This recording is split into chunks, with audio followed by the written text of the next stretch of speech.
Que la paix soit sur vous, les Gaulois et les Gauloises, courageux résistants et opposants à la dictature sataniste, qui bientôt ne sera plus mondiale, mais locale, et qui pour finir disparaîtra totalement de la surface de la Terre grâce à Dieu et grâce à nous, et bon débarras. Alors, dans cette vidéo, je vais vous parler tout simplement de mon nouveau logo et du nouveau nom de ma maison d'édition. Donc, Zora Dark, et le logo, c'est un rond vert. Alors, quelques éléments d'explication. Le rond vert, pourquoi le rond vert? Bah déjà parce que le rond a un côté sympathique, naturel, chaleureux, que n'ont pas d'autres formes géométriques. Les formes géométriques angulaires, par exemple, sont plus froides. Donc le rond, c'est pour son côté chaleureux. C'est aussi parce qu'il ressemble à un O. Le O qu'on trouve dans le mot nous. Nous. Et ce O, ou ce cercle, ressemble aussi à un cercle, c'est-à-dire une relation de personnes qui se connaissent et qui s'apprécient. Un cercle d'amis, un cercle littéraire, etc. Donc c'est vraiment pour le côté tous ensemble que je choisis ce rond. Pourquoi est-il vert? Parce que le vert nous renvoie à la permission, la liberté, le feu vert, ou aussi, bien sûr, la nature, et donc son créateur, Dieu. D'ailleurs, le vert, c'est la couleur du paradis, c'est aussi la couleur de l'islam. Mais même si on n'est pas musulman, on peut apprécier le vert pour toutes ses connotations naturelles. Moi, je vois un rond vert, ça me fait penser à un petit pois, et ça me fait aussi penser à quelqu'un qui est présent sur Facebook. Donc, la vie, puisqu'il est présent. Alors, ça, c'était pour le rond. Ensuite, pourquoi Zora Dark?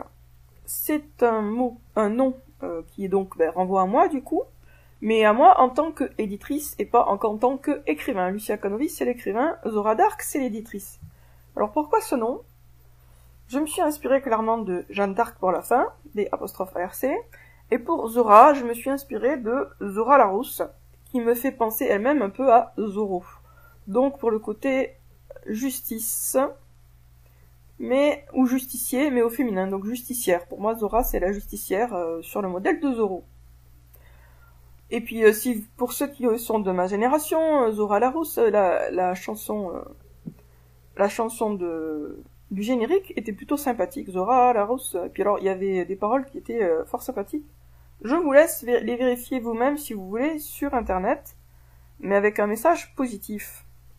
Donc voilà, c'est pour ça que j'ai trouver ce nom qui me plaît, Zora Dark, et que je garde pour la maison d'édition. Donc moi, en tant qu'éditrice, c'est Zora Dark. Moi, en tant qu'écrivain, c'est Lucia Canovis. Ben là, vous avez toutes les explications possibles et imaginables, et sur le logo, et sur le nom. Ah oui, j'ai pas fini.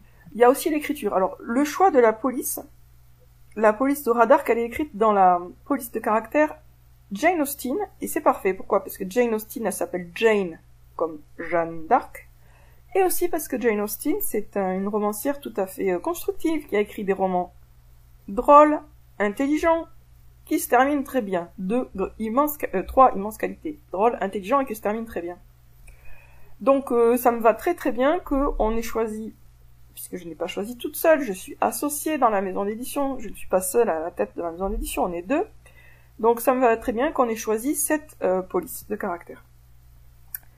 Cette police-là. Voilà. Enfin, je vous rappelle que Jeanne d'Arc a changé totalement la situation de la France. La France, au XVe siècle, elle était en train de se faire phagocyter par les Anglais. La France allait disparaître en tant que pays.